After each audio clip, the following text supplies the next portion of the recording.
And the question is, how did I know? Because I engaged, because I asked. You're from Chibok? She says, yes, that's Borno State, a Christian community in the northern part of Nigeria. And I asked, did you guys vote the last election? She said, yes, this is who we voted for the last time. And this is how long it took us to go and vote, what time we left our homes. So it's just by engaging and asking people, right? And now I've said to her, are you guys going to vote this time? And so I was not able to transfer my blah, blah, blah. My family would vote. And then I ask her, do you know who they're voting for this time? She says, no. So here I am campaigning for my own candidates, and I'm doing it in the small ways and in the big ways. Every employee of House of Tara knows that I've asked them, if I see you, except I didn't see you. If I see you, I would ask. And if you ask any employee of House of Tara, at some point somebody in House of Tara sent a text to say there are many staff who don't have PVCs. The person could send me a text because she knows it's important to me. Do you see? This is how we make a difference. It's in the small things, and it's also in the big things. It's in also the projects that we're working. Many years ago, maybe 12 years ago, my husband and I, we worked on what we call the Mushi Makeover project, and we just used our influence to galvanize 1,000 houses in Mushin to be painted by ordinary Nigerian young people who bought one bucket of paint. And I showed up on a Saturday morning, right?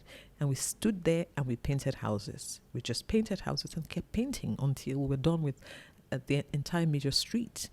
This is making a difference. What we're saying is we're not going to wait for government, right? We're going to these are fantastic examples on not necessarily waiting for government to fix all the problems. But, in the areas that you feel that the government, we don't have the power to do certain things, what are those areas that if we were to really hone down on the most important area that we want the government to really come through, what would you say that would be?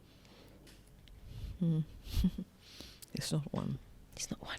No, especially where we are. It's not one.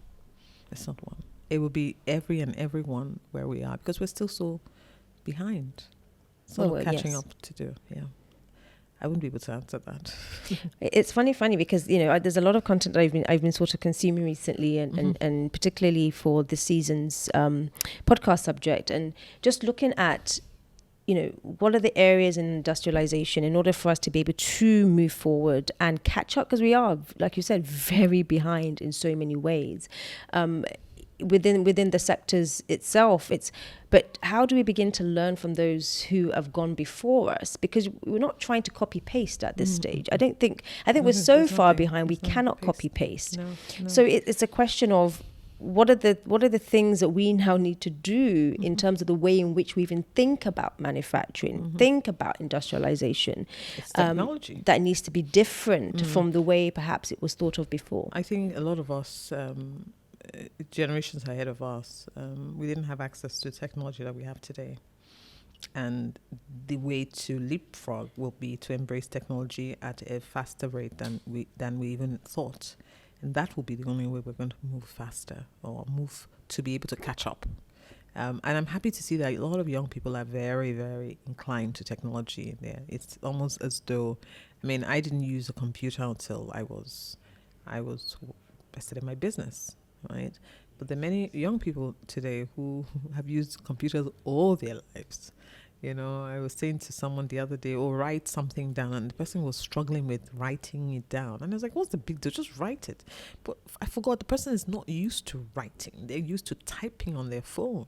And this is so true. Yeah. I think I'm exactly like that as well. Yes. It's a generation of typing as opposed to getting a paper and pen. Right. Yeah. So I just thought, there's a paper there.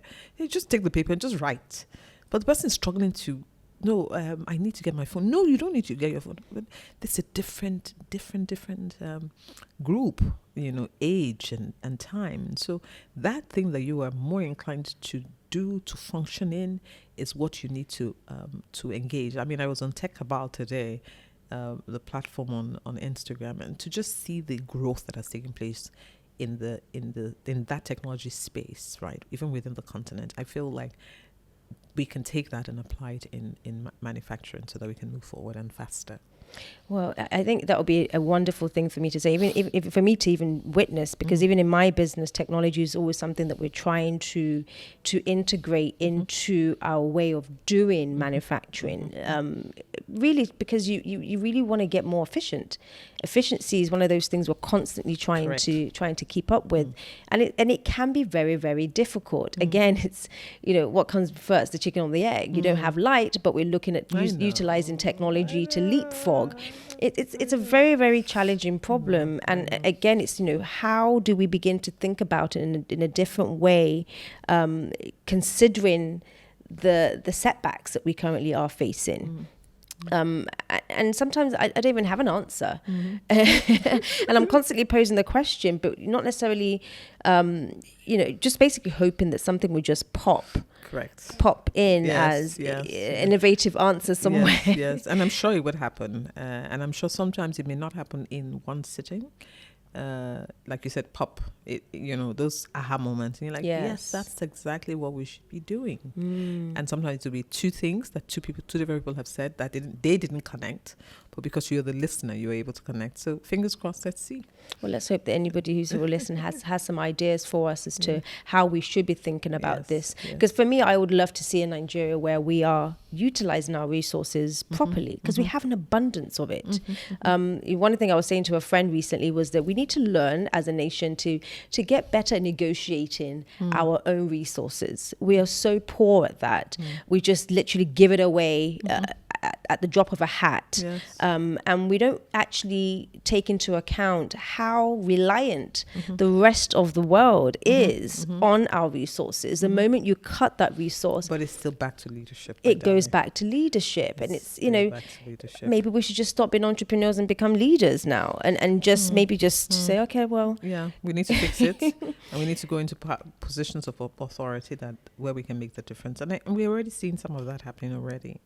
We talked earlier of people who you knew as entrepreneurs, and then in the last few months, they've transitioned into politics, because we need an enabling environment to be able to succeed as entrepreneurs. And if that's not fixed, we're going to be here going round around the bend.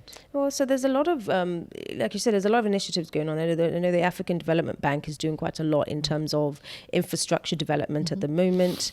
There's a lot of people sort of looking at energy resources and things like that to try and bridge the gaps. I know there's transportation. I'm not sure how advanced and how far we've come in the last 2 years in terms of the transportation space, but hopefully within this season we're going to explore with some of our guests to talk about that as well. But if you say to me, TFD, if I were to ask you, if there's anything that our listeners, you would like our listeners to know about you that nobody probably knows about you before, what would it be? That nobody knows. That you'd like them to know. That I'd like them to know. That I'm a good cook. Really? Yes. Oh, I kind of got that sense though. Oh, really? I didn't get the sense you would be a bad one. Okay, maybe I should have said that I'm a bad cook. Then I'd be like, oh, it makes sense. Yes. You're so busy, of course it makes sense. But yeah, I never know, really. What's your favorite thing to cook? Well, my kids love my coconut rice. Coconut rice? Yes, they love it. But I mean, I don't think that's my favorite in terms of, I make very good banga soup. Banga is my traditional, something that's traditional to the Niger Delta part of Nigeria where I'm from. It's palm kernel soup, right? Palm kernel, that's palm oil. Yes, it's the a form of yes, but it's done in a way that makes it edible and very nice. But is it healthy? No. High in cholesterol, I can imagine. Very, very, very high in cholesterol. But that is one thing. And it's another one called babu fufu. So babu fufu is like pepper soup and okra. I have never heard of that. Yes, but it's Pronounce very nice that with again? seafood. Babu fufu. Babu fufu. Yes. Is that Yoruba? No, that's shekiri. Oh, interesting. Yes. So babu fufu is bagbai is pepper soup. That's what we call pepper soup. Fufu is it draws. The okra in it. The okra in it, yes. So it's one of our delicacies as well, and it's one of my favorite things to cook. It's very easy to cook, but it's also very tasty, and you just never forget. But I'm very connected to my senses, so if I'm gonna eat babu fufu, then it's just like we're taking over the world with this babu fufu. But my kids I've always loved my coconut rice. So Yeah. What do you normally eat your coconut rice with? Ah, Or is it just coconut rice by itself? do as usual. No stew or sauce? Mm-mm. Oh, But wow. that's a very Yoruba thing, huh? To have everything Really? with the sauce. I didn't know. I thought it was Yes. Chinese as well. You couldn't eat everything with your sauce and little, No, little not stew coconut. thing. Not my coconut rice though. It's just even I just thinking about it right now and looking at it. Unfortunately, I don't eat rice anymore. So hey. Oh dear. Let's not delve into that one. Let's not delve Yes. into that one. So moving forward, what is Yeah. what is the future looking like for you in terms of your entrepreneurial journey? I know that you are very forward thinking. You wouldn't have gotten this far had you not been. And I know that you still have ambition to go incredibly much further. So where's your thought process now in terms of the future for you in terms of I this think space? it's really about lives. I've put a number down of the number of lives that I want to be able to touch as an entrepreneur. From an entrepreneur as an entrepreneurial solution.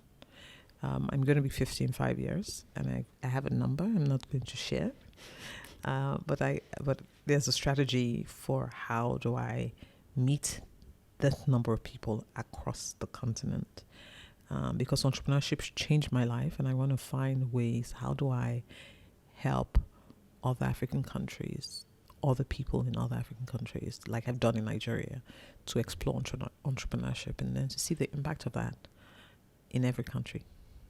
That's really powerful. That's super, super powerful. And I can't convince you to give me the number. Never. I'm superstitious. There you are. Wow, that's actually very noble.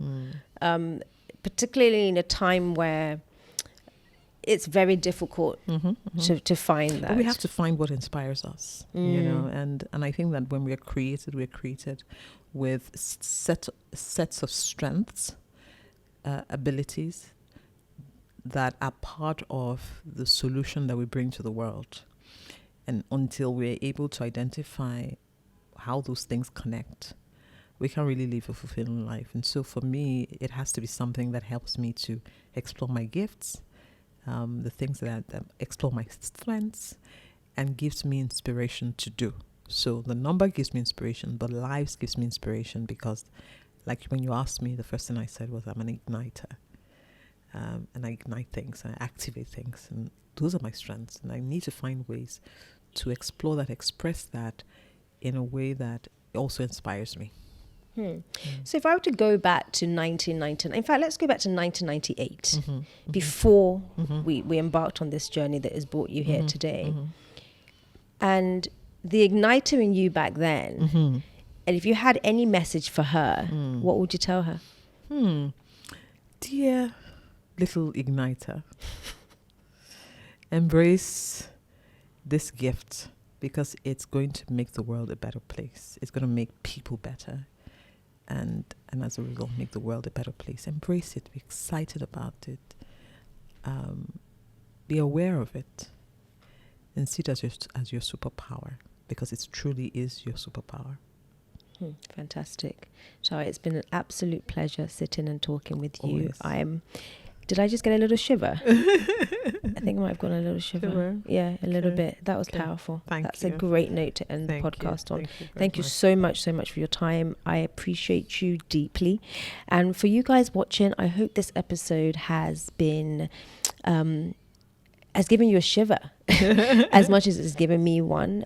It's always powerful for me to continue having these conversations, because it's from these conversations that you guys can get a little bit of insight just to kind of take you that little bit further and closer to your dream. Thank you so much for tuning in today, guys. And as usual, please do take care of yourself, and don't forget to be extraordinary in the way that only you can be. Take care, guys.